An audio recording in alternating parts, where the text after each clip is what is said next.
ഈ പറഞ്ഞതുപോലെ ലാലും അഭിനയിക്കാറില്ലല്ലോ, പെരുമാറുകയാണ്.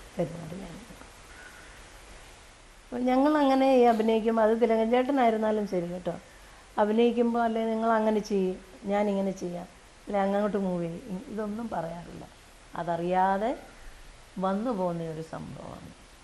പക്ഷെ എന്നെ നോവിച്ചൊരു രംഗമുണ്ട് അതിൽ, കിരീടത്തിൽ.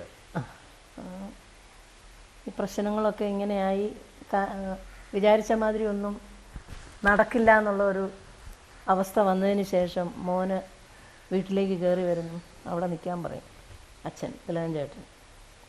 എനിക്കും ഇവിടെ വേറെയും മക്കളുണ്ട്, ഇറങ്ങിപ്പോകുന്നു പറയും.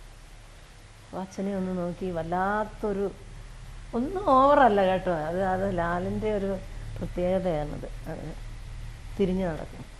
ഞാനിറങ്ങി ഓടി വരും, ഓടി വന്ന് മോനേന്ന് വിളിക്കുമ്പം പറയാമേ, ജീവിതം എൻ്റെ കൈ വിട്ട് പോകണമെന്ന് പറയുന്നത്. അന്ന് എനിക്ക് വല്ലാതെ നെഞ്ചിനകത്തൊരു വല്ലാത്ത കുത്തൽ മാതിരി അനുഭവപ്പെട്ടു.